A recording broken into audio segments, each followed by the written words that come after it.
So we're going to bring this out into Maya, right? So first thing that you need to take note of is to turn off your wireframe.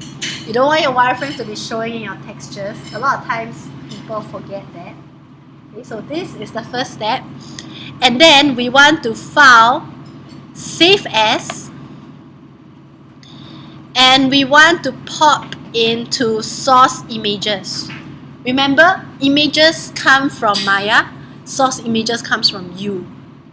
Okay, so this is where we want to plug in, so Maya will automatically look into that space.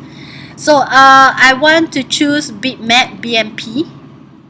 BMP is a lossless file, I believe. Yeah, basically you don't lose much information from a BMP.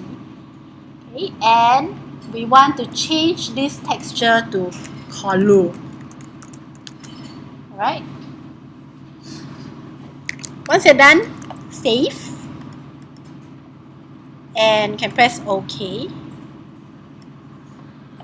That's it. Okay, we can go back to Maya and let's learn to plug this guy back into our cylinder. So just like remember the toy car that we did where we put colors? We have to create materials first, right? So right click on your cylinder and assign favorite color. You can choose either Blinn or Lambert, okay? For your game engine, both are okay. So Blinn is for shiny objects, Lambert is for matte. So I'm going to choose Blinn, and it will open up your settings for Blinn. So if you happen to click away and you lose your settings, just right click and choose material attributes. So give it a quick name. I'm going to call this cylinder BLN for Blinn. And usually you will change the color here, right? So this is what we've already done. We want to change to red and then we get red, so on and so forth.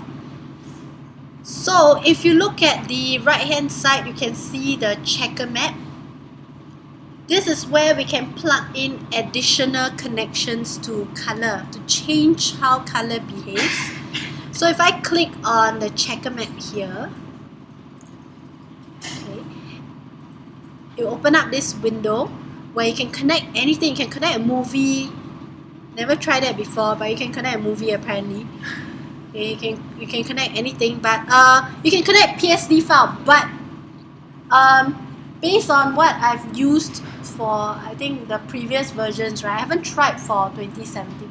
PSD file sometimes can be quite problematic in the sense that it doesn't show up properly because of the layers that you have, right? It's quite heavy for Maya to process a file like that. And if you put into game engine, right? Game engine don't understand PSD, okay? So again, anything to do with games is very, very basic. We're just going to a simple file.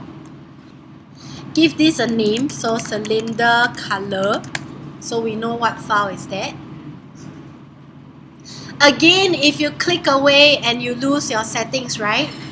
Just go to material attributes, right click material attributes, and this time round you can see that your color has a connection, the arrow here. If you connect wrongly, right, just right click on the name and break connection. Okay, if you do anything wrong, just break connection. If you want to go back, just click on the arrow and it will take you back to the file. So I'm going to just choose under the folder, I'm going to look for my cylinder color BMP. It will default to source images. Okay, so click on this, get to your source image, and if you press number 6 on your keyboard, you can see your texture. Right? So number 1 is hard surface, number 2 is hybrid, number 3 is soft, 4 wireframe, 5 shaded, 6 is texture. So whenever you have updates to your BMP, You don't have to create new material again, okay? It's already connected. All you need to do is to get back to your folder. Get back to your material. Go to your color and reload your image. If reload doesn't work, right? Sometimes it doesn't. Just go back to your folder and look for the file again. Okay, it will automatically update your work. Right? So back to Photoshop. Let's do the last two things that we have to do. One is to create the rust that kind of melts down due to water, right? So it's a dripping kind of. Okay, maybe you don't even need the dripping one. Let's just choose a patchy looking rust, like for example, okay, this one that I've been using in the afternoon. So I'm going to use this guy. Shall we save it?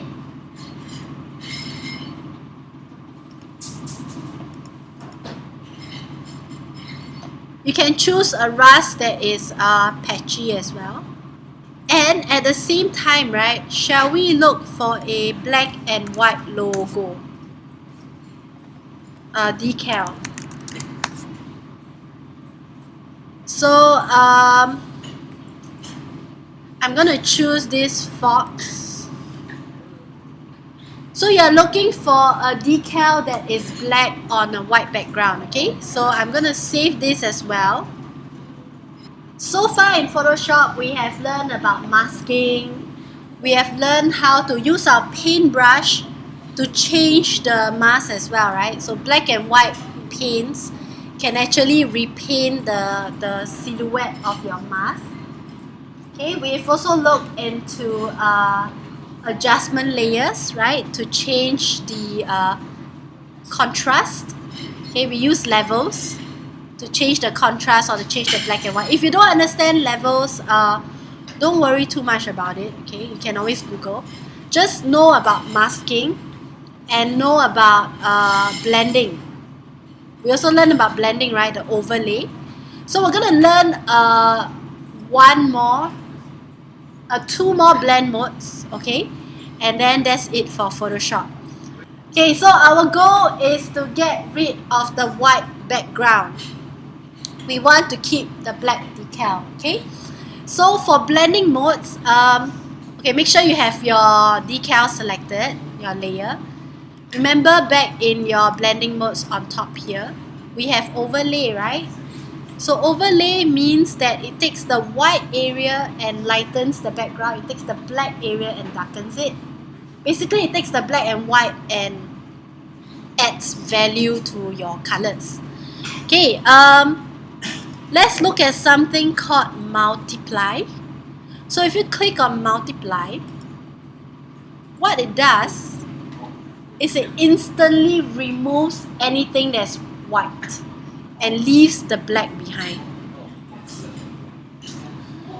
So if you have 50% gray, right? And not 50%. If you have dark gray, it's going to leave the dark gray behind. So only the dark gray will darken the base color. Now it's full black, so you cannot really see. If it is gray, right, you can see something like this. Okay, it will darken the color below. So multiply takes away anything that is white. White is not going to affect the color. What is the opposite of multiply? Screen. What? Pivot? Divide? Okay.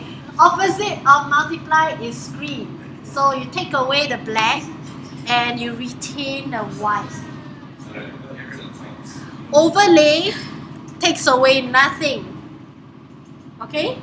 So multiply is like the dark version of overlay. Screen is like the brighter version of overlay, if you get what I mean. So cool, right? Now, last thing, okay? I want to try to blend my decal into let's say the the rust, the texture. So I'm going to use my rust texture, which is a easier example to show you. And then we're going to apply what we learned to our decal later on. Okay, so I have my rust texture. Can you open up your patchy rust? And with multiply and with lighten, we can remove the background very easily, right? Because it's a flat color and it's black or white. So it's a very simple way of just removing it.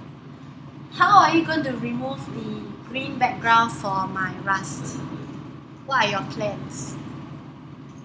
Overlay first. Overlay ah? Yeah. Okay, let's see ah. Overlay. No leh. Nothing, right? It just takes the values and change the bottom. Which one? Multiply? No leh, the green is still there. Screen. You try whacking everything on the screen. No leh. Okay, so what is happening is that this is not a pure white and black kind of picture. So multiply can remove anything that's pure white. And screen is the opposite. It removes anything that's pure black, right? But this is a photo. So if you want to remove something, you're removing. You're not overlaying. You're not changing the color below. I just want to erase. Okay. So a lot of times in your Apple scene, right, you will go and take your eraser and slowly erase. Correct? It's a very painful progress. And if you're more advanced, you take the mask. Okay, you use the brush. I use a black color brush and I paint away. And if I paint wrongly, like for example, paint wrongly, right? I just change to a white brush and paint it back out. So yeah, cool, non-destructive, but still very painfully slow. We're going to learn another hidden thing under blending options. So just now we kind of peek into this blending options thing. Okay, there's a lot of drop shadow and all that. But the very first tab, there's something called blend if. This is slightly more advanced already. If you don't get it, never mind. If you get it right, it's gold, okay? Something that you can use over and over again. Your Apple project, easy peasy, alright? So with blend if, it's basically looking at the values of your picture. Obviously, your picture must have darker areas and lighter areas. So just nice, right? My rust is very dark and is against a very light background. The only problem is that it's not white in color. That's why I cannot remove, right? So if blend if is useful because you have this layer and underlying layer. So let's look at this layer, right? So if I have you need to make sure that you are in your rust blending options. Okay? If I take the lighter area and I start pulling it in, it feels very satisfying, right? It just goes away, okay? So you can kind of pull until almost all the lighter portions are gone. It's looking at the dark and light. It's not looking at colors. So you must imagine this is a black and white picture. Right? So you're pulling in all the light areas. So everything is gone, right? Good. But there's one problem. It's very patchy and I lost quite a lot of detail. So you can actually split this arrow into two, which means that you can kind of feather it, kind of soften the cleaning process. So if I hold down alternate and I click on the arrow, I can split in half. So I can start bringing back some of my information. So anything that's in between here, right, is slightly transparent. And anything that's over here is totally gone. Okay, so you can kind of just bring back your rust a little bit more. And of course, if there's areas that it won't be perfect, okay, there's areas that you don't want, right? You can go back to create a mask use your black brush, my black brush, and start to paint it away. So you can use a very soft brush. Okay, so, brush softness, hardness go to 0, and then start to just manually paint it back. A lot of the things in design, right, still requires our handiwork. Okay, so in other words, the computer still cannot take over us, which is a good thing. Alright, so you still need to go back and manually do it, but at least, right, the program has already done majority of the work. So you just need to kind of clean up a little bit and you're good to go. Okay, that is for blend if. So let's go back to our decal, and let's say that let me look for my texture. Where's the texture? Here. Okay, I'm gonna alternate drag another copy.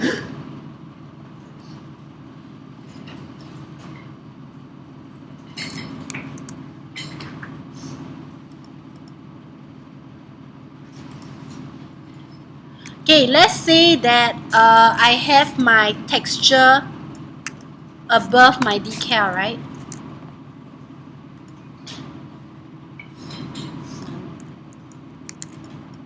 Okay, this is my texture and below is my decal. So I'm going to put an overlay, and you can kind of see the information, but you cannot really see it on my decal itself. So okay, what we want to do at this point in time, right, is I want to make my dot start to crack. You know, your decal that's painted on a rough surface, after a while it gets scratched, right? And then parts of it will kind of get scratched off, like your sticker on the back of your phone. Mine still okay. It gets scratched off, so you want those kind of like marks from your texture to show through. So I want like all these pieces, right? Okay, this patchiness to start to come out onto my dog. So what you can do is to use the blend if again, but opposite direction. So I want to make sure your texture, okay, so bring your texture below your dot or below the decal. Okay, go back to your dot and click on blending option. So if I'm going to blend my decal, right, this layer, you can see that because it's pure black, when you try to blend, it disappears instantly. Okay, and when I try to blend the light area, there's nothing to blend, right? So it's black and white. What can you do? You can always blend from the bottom layer. So that's why I put my texture below the dot, so that I can start blending from below. See that? So I want to blend my brighter parts of the texture onto the dot. So you can actually click on the light area and start to pull back. It's going to show the underlying texture. Okay? And if you were to split your arrow, it's going to start to show through. So if you find those kind of scratches, right, you can actually blend if, and your decal can start to have scratches. Right, cool. So if you don't like some of the parts, like for example, or some of the textures, you don't really like it to show through, you can mask, okay, do a masking on the texture itself and start to pull back and erase. So that's why I say whatever that we're working on, right, is very flexible in the sense that you can pull back, you can add on. If you change your mind, you can always paint it back in. Or if you want it to be less obvious, you can use a gray brush and kind of fade it out a little bit more. Okay, so these are all techniques that you can use to actually usually I use a black brush. I change the opacity so I can kind of slowly adjust what I want. Alright, so that is kind of it for what I want to show for Photoshop. There's a lot more things that you can explore, but I'd rather you do it on your own as and when you need them. Okay? So just remember, you need a base color, right? And then you need an overlay of texture. Let's say a metal or something. And then you start to add details, right? Like decals and things like that. And then you use the blending options to kind of blend your decal and your texture together. So all the blendings that we learned up here, the overlay, multiply, screen, the blending options, the blend if, okay, as well as the masking, all these will come into play, right, to help you to create the final look that you want to